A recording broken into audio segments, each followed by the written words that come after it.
Hello and welcome to the Sheldrake-Vernon Dialogue with myself, Mark Vernon, and Rupert Sheldrake. Hi Rupert. Hello, Mark. Rupert, we get together and have a conversation about what we've been reading about, thinking about recently, and have these conversations quite free-form and open-ended to see what comes up for us, and very much hoping that listeners too will have their own thoughts and their imagination will be running as they're listening as well to open up the conversation more broadly. And in that spirit, I was thinking this morning about two books that I've been reading and a third book that is coming out. And they all seem to fall into the same domain. And it's this domain of what's sometimes called big history. It's the attempt to try and tell a kind of big story of humanity and the world and even the cosmos, to give us a sense of place and even meaning. And so I wanted to talking about that because I find it very interesting of what's going on in this attempt to find a new meaning story. So the book that I know that's coming out, and this is the other reason I'm interested in it, is because my own book, A Secret History of Christianity, Jesus, the Last Inkling and the Evolution of Consciousness, is coming out at the end of August 2019. And so this is something that I've been watching in the zeitgeist a bit, and I try and tell one big story, which I'm very happy to go over. But they contrast, that story that I'm trying to tell does contrast in very distinctive ways to what you might call more secular or overtly atheistic stories which are around. I mean, we've talked about Noah Yuval Harari's Sapiens and Homo Deus before, which is kind of one story, but I'm thinking of a couple of others particularly now. One's by a chap called David Christian. It's called Origin Story, A Big History of Everything. And then another one is called Out of Our Minds, What We Think and How We Came to Think It, by Felipe Fernández-Armesto. This one by Christian and Fernández-Armesto are very different from the account which I'm trying to put forward. So I was wondering about teasing that out.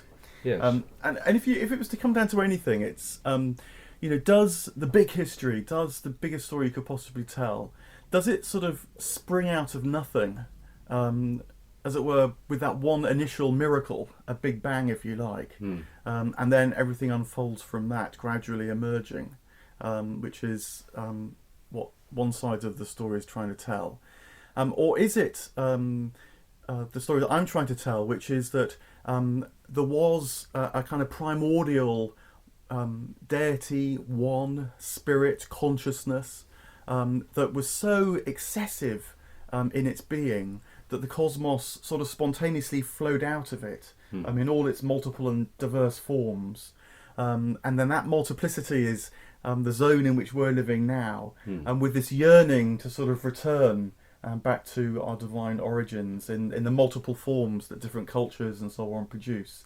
So is it, as it were, a cosmos that's replete with meaning, or almost got an overflow of meaning, which in many respects we in the modern world have lost sight of? Or is it ultimately meaningless,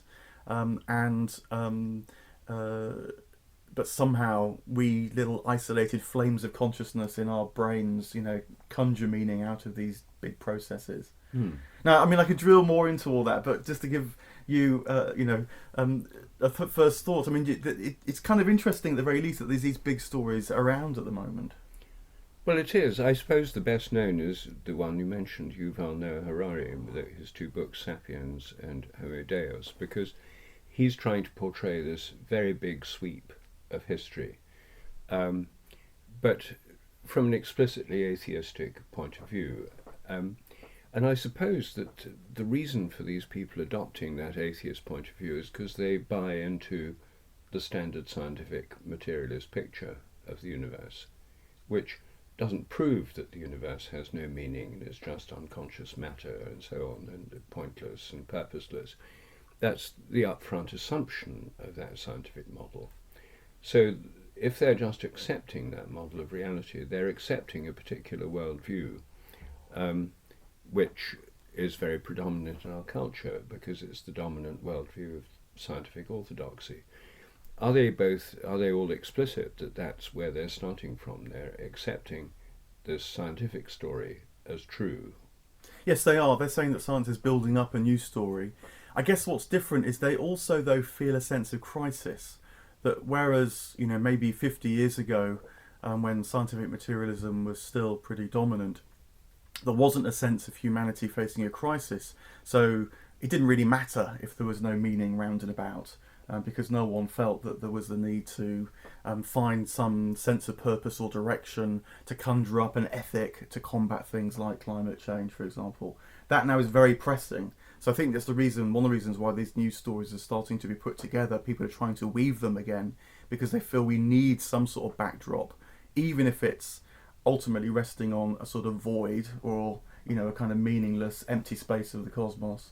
There is a sense of we need something again now, both sort of sociologically and I think existentially.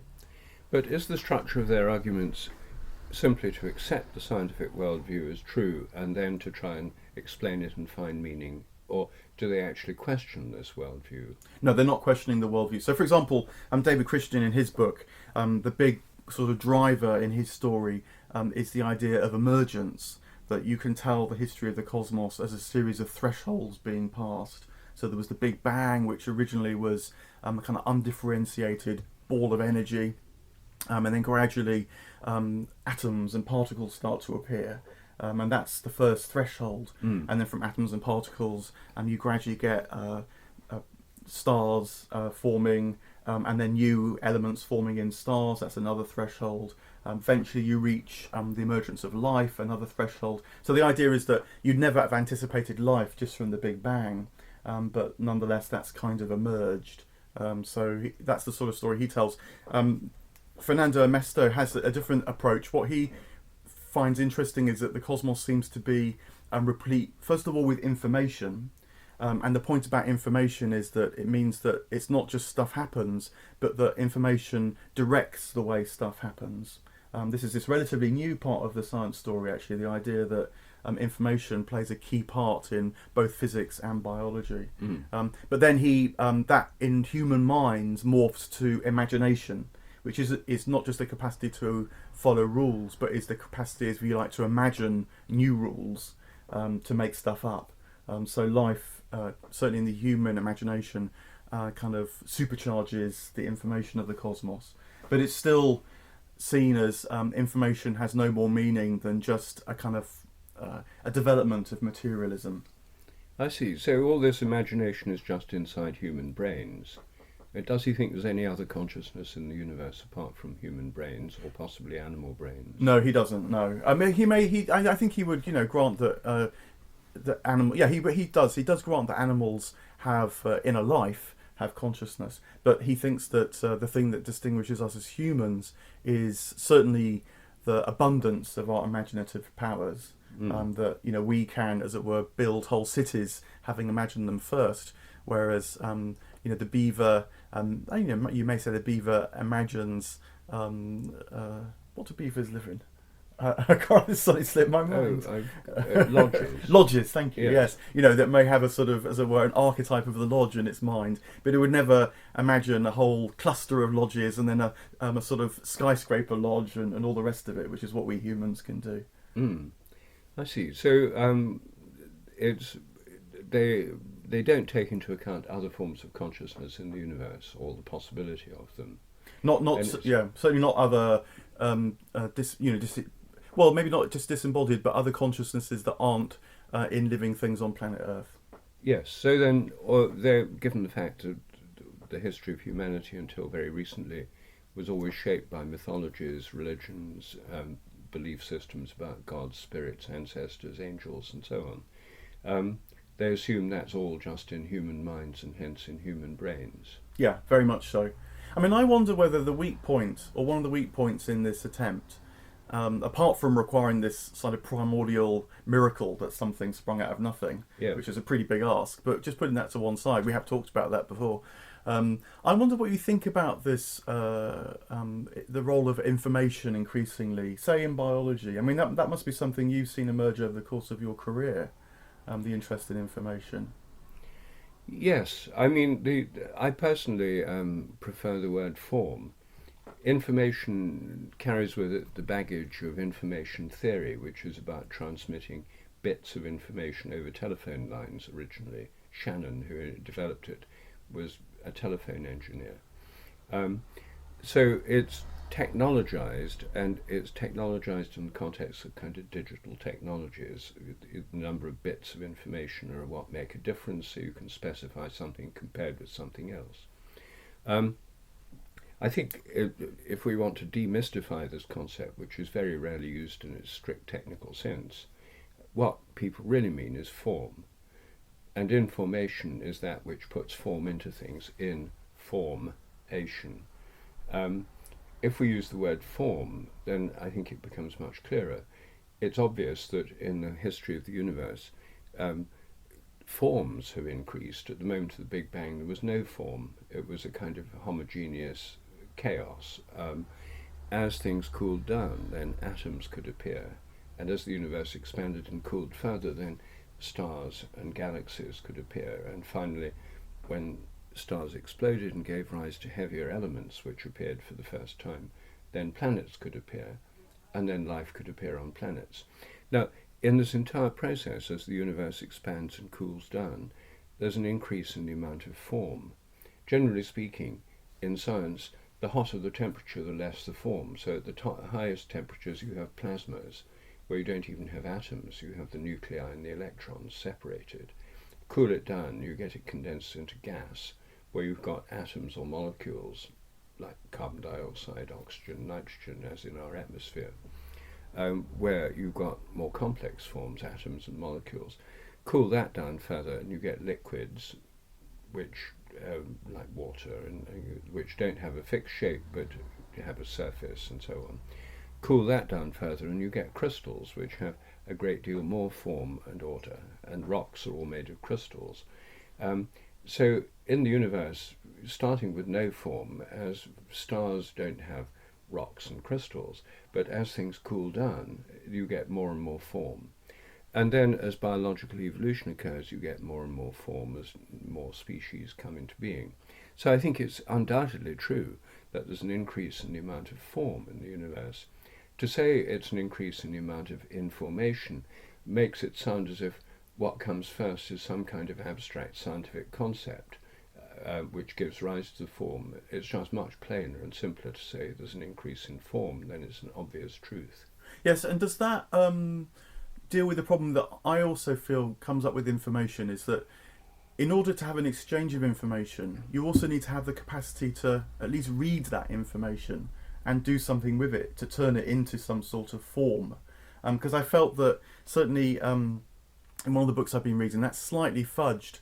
That because if there's information, then you've got to have the capacity to do something with that information, and that's all got to sort of spring into existence simultaneously. And a bit like the problems around the origin of language, that language is not just single words, but is a whole grammar and structure and a complicated way of communicating that's got to be understood as much as spoken. It feels like quite a big ask for suddenly information to be doing all this work. I wonder, buried in there's the notion that the cosmos has a kind of intelligence, and then, if it has a kind of intelligence, then is that a sort of consciousness, or at least capacity to do things other than just sort of billiard balls knocking into each other? Well, I mean, implicit in all this is the kind of crypto-Platonism that science is based on. In the 17th century, it was taken for granted that the whole universe was governed by eternal mathematical laws, ideas in the mind of God. And that, in turn, was grew out of a kind of simplified version of the Platonic tradition, the idea that the Platonic realm of forms and ideas underlies all reality. In other words, a realm of pure information, if you like, forms, ideas. That's what they're called in Plato's philosophy. So there's always been the idea that there's this realm of forms and ideas transcending the cosmos. In the scientific terms, this is then turned into this kind of concept of information and increasing information. But in an evolutionary universe, the question of creativity emerges in various forms. Is the appearance of all these new forms of plants and animals and crystals and stuff the working out of information that's already there in a kind of Platonic realm, an eternal realm beyond space and time? or is it made up as it goes along? Is evolution the appearance of new forms, new patterns that weren't already latently possible or stored up in some kind of transcendent realm to start with? I myself think that there's an emergence of new forms, there's a genuine creativity in evolution, which seems to be more or less what they're saying. But there's nothing in that idea that commits one to a kind of materialist view, that this is coming out of meaninglessly, coming out of nothing, or with no higher form of consciousness. I mean, that's just an assumption that they seem to be making based on materialism. Yeah, and the other thing is that I think with Plato, originally what's translated as forms or ideas in Plato, what gets lost in that translation is that for Plato they're clearly living entities. They have a kind of vitality. I actually think it's much more accurate to think of Plato's ideas as angels, really, in the slightly older sense of powers and principalities, kind of active agents within the cosmos. That don't just, as it were, replicate stuff that exists elsewhere, but are genuinely creative as well. In the Timaeus, one of Plato's dialogues, you get the sense of this great symphony unfolding across the cosmos with all sorts of new tunes and harmonies emerging, which weren't possible before, sort of overseen by the great musician, if you like, but who's more like a conductor than a mechanic, Yes. which is how it tends to be imagined now. That sense of sort of vitality and the living quality of the cosmos. I suppose that's another thing that gets lost with the materialist worldview we have now. That's it's the disenchantment of the cosmos, except for the little flickering bits of enchantment inside our heads. Yes. So their approach then is to say, yes, there's this increase in what they call information, what I call form, but this is happening with nothing beyond the cosmos that gives rise to it. It somehow spontaneously appeared. Yeah, and it spontaneously appeared, and also they're all quite pessimistic about the future, because what they don't see is a sort of external source for the generation of, say, new ideas, new information, new thresholds, because the cosmos is viewed as this kind of enclosed system. So, for example, in his book, Fernández-Armesto rather laments what he sees as the homogenization of a global culture, because he felt that ideas are generated by the conflicts between cultures, and that as the world becomes more globalized, so there'll be less kind of, certainly ideological conflicts, he argues. I mean, that's a moot point, but nonetheless he argues. And so there's a kind of running down of the imaginative capacities of humanity. So we'll sort of tend to tail off, a bit like the cooling off of the cosmos with entropy as well. Yes. And then David Christian, he has quite a similar worry to Harari, actually, that he thinks technology might get out of our control.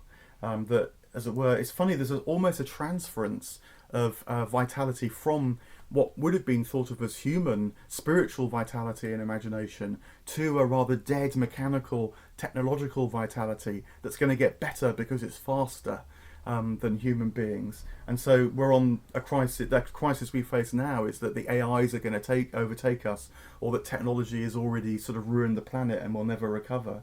So that they are pretty pessimistic. They don't know where else we can turn to for a sort of source of life that might enable us to see more than just this material, technological life, which is sort of consuming us. But that seems to be because they start out with an atheist worldview, and they obviously end up with one if they start out with one. I completely agree. I think that's absolutely the point, yeah. So do they actually discuss this initial assumption, or do they just take it for granted that there's no God and it's just a material universe? They have a sort of hand-wavy first couple of paragraphs saying religious origins have said this about the cosmos. We don't really know quite where it comes from now, but given that there is one, let's get going. I see. Yeah. But so they just simply filter out the whole world of spirit, religion, God, cosmic purpose, and so on. Yeah, very much the idea is to tell a story that doesn't rely on that. But the price it pays is that it cuts out not just hope, as it were, for a different tomorrow, but I think fundamental qualities of the cosmos and certainly human beings and other creatures that are drivers in the development. And this is what my man, as it were, Owen Barfield, that I've written about in my new book, what he was very keen on. He said that if you try and tell these materialist stories, then it's not just that they become pessimistic, but you can't actually really even account for what you see around you too.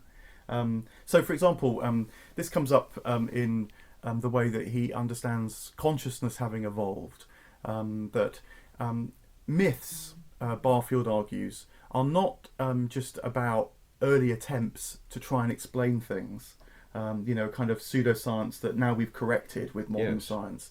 Myths were originally about attempts to try and relate to things, that much as we have kind of rites of passage, stories about romantic love, say, phases that we go through with the birth of children, and all that, these kind of narrative structure to our intimate lives now. So too myths were the narrative structures that enable people to relate to the cosmos, to nature, to gods, spirits and entities in the past.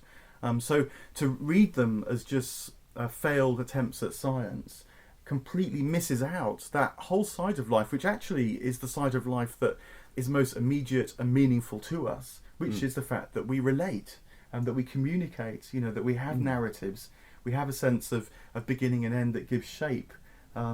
So it's not just that they're pessimistic about the future, these are all the materialistic versions, but they actually miss out what's really most important to us. We're not just, much as we might sometimes feel it, we're not just looking forward to the next iteration of the iPhone, exciting though that can be. Our every days are filled up with a whole lot of other stuff that you lose sight of, I think, when you tell these materialist big stories. Yes. Well, why? I mean, of course, I much prefer the kind of story you tell based on Barfield, with where there's a meaning, a purpose, and these things fit into a bigger picture. But what do you think is driving the sort of Yuval Harari, David Christian, and Fernández-Armesto? Why are they so keen to tell a big story that's, in the end, so pessimistic? Well, I think another part of it is a sort of arrogance of science. One of the fundamental features of modern science, premises of modern science, is that, well, you correct me on this, but as I understand it, certainly in physics, it's sometimes known as the uniformity principle, that things have been the same always everywhere. The Newton's second law of motion sort of works on Earth, and it works on a planet on the other side of the cosmos as well. And similarly throughout history, going back in time and into the future, these laws will remain unchanged. And Barfield said that there's no real reason to assume that, and certainly when it comes to human culture, there's very good reason to assume that humans haven't always experienced the world in the same way. Because, for example, when you read Homer, you're clearly in a very, very different cosmos. You're not in a world where there are pseudoscientists trying to put together. You're in a world where heroes like Agamemnon and Achilles are experiencing deities very immediately. Their sense of what it is to be a person is profoundly different. And Barfield said there's no good reason not to presume that if humans have experienced the universe very differently because they lived in a different universe, then maybe the universe itself is very different across the course of time. It maybe evolves and emerges too. The laws of nature, for example, may well not be fixed. Why would we assume that? It's worked very well for quite a lot of modern science, and it's enabled us to extrapolate these cosmological stories right back to the Big Bang. But if I was putting money on it, I would reckon that some of the oddities of the big cosmological stories are, like, for example, no one knows what dark matter is, no one knows what dark energy is. That those are the sort of points where there's going to be some sort of crunch, and then something new will emerge. Say in, I don't know, maybe I might see it before I die, maybe in 20 years' time. There's inherent weak points that follow out from this uniformity principle that everything's the same everywhere always. Well, I think that's certainly an assumption built into science. The laws of nature are fixed. The total amount of matter and energy is always the same. in an evolutionary universe, as I've been saying for years, I think that the laws are more like habits. They evolve, they emerge. But the other big change that's happening now in more widespread intellectual movement is the movement towards panpsychism, the recognition of forms of consciousness in nature over and above the human. And panpsychists like Thomas Nagel are not necessarily religious. In fact, he's an atheist. So there are atheist panpsychists who would see consciousness as vastly greater than our own in the universe. Even within astronomy, just a week or two ago, I had a meeting with Greg Matloff, who's an American astronomer, who has what he calls the volitional star hypothesis. He thinks stars are conscious. I do for other reasons. We've discussed the idea the sun is conscious. But he takes the view that the dark matter interpretation of galaxies, to try and explain the galaxy in terms of adding in all this extra matter to explain what you can't explain just through standard gravity, is completely misguided, because the galaxies are in a sense alive. They're like organisms, and you can no more explain a galaxy in terms of just gravity than you could explain a flock of birds flying together in terms of invoking dark matter holding them together in a flock. It'd be a completely inappropriate way of understanding it. He thinks that astronomy and cosmology themselves are going to have to move to this view of greater forms of consciousness.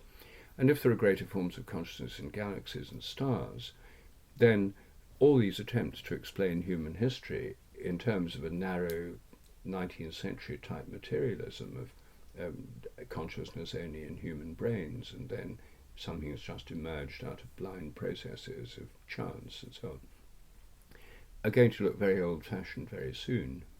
Yeah, and I mean, Barfield, I think, pointed to another... he thought it was another revolution that science actually hasn't taken account of yet, really, which was the Kantian revolution associated with Immanuel Kant. Roughly, it goes like this, that modern science assumes that there are primary qualities in the cosmos and secondary qualities. So the primary quantities are things like solidity, which you can measure. They're the kind of empirical factors. They feel like they're objective, they're out there, and science puts them together and as it were, gets going. And then there are secondary qualities like smell, particularly our senses, colour, that you as well don't see out there in the cosmos, but our minds kind of put together and infer. Now, what Kant said is that actually all of our experience, even things like solidity, are only possible because of what our mind puts onto the information that comes into our bodies, as it were, our brains, through our eyes and ears and all the rest of it. So even qualities, he argued, have a kind of subjective appeal. And this Kant said this, 3 centuries ago. It seems now to have come about, particularly in quantum theory, which suggests that what you see vis-a-vis solidity very much depends upon the scale at which you're looking. So if you're looking at very, very small quantum scales, there is no solidity. There's probability waves, as I learned when I did my physics degree, something very, very different. And so this kind of Kantian revolution has not really impacted science fully still. And what Barfield says is that actually it's much more natural to think of consciousness as the primary sort of substrate in the cosmos, in this post-Kantian world, and then to wonder how matter ever emerged in it, rather than the standard story now, which is that there's matter and we wonder how consciousness ever emerged. Yes, and presumably the Barfield story is more optimistic than the inevitably pessimistic stories of these materialist big pictures. Yeah, so here he draws on spiritual traditions of all sorts, actually. In my book, tell it from the Christian point of view, particularly, but I think there are parallels in other spiritual cosmologies, which is that this movement away from an original consciousness, deity, say, there's a sense of alienation from that. So there is a sense of struggle and suffering, but in that struggle and suffering comes the capacity to form yourself as an individual, a sense of your own identity. Consciousness itself, you might say, in the individual sense that we experience it, is born in this fall, to use the Christian term. We, as it were, wake up in this fall. But with that waking up, we can then find consciously our own way back, so that we can share in the fullness of the cosmos once again, but awake, enlightened, fully participating in it. So he argues that this kind of this fall and then rise again is so that we can move towards what he called final participation, which is this idea that, as it were, rather than our deep ancestors that knew but didn't think about it, weren't self-aware of it, we, both in our own lives to some degree, but then a general tendency throughout the history of the cosmos as well, is to return to this spiritual vision, knowingly participating in it. Well, that's wonderful. I think that not only does your book and this vision give us a better and more inclusive picture, it's also much more hopeful. And also, your book has the advantage of being shorter than these other ones, so I think it's a great achievement. Thank you very much. I do try to get to the point and pick up on things like imagination, the qualities of what it is to be human that actually make our lives what they are. Rather than just these sort of rather dead instrumental versions.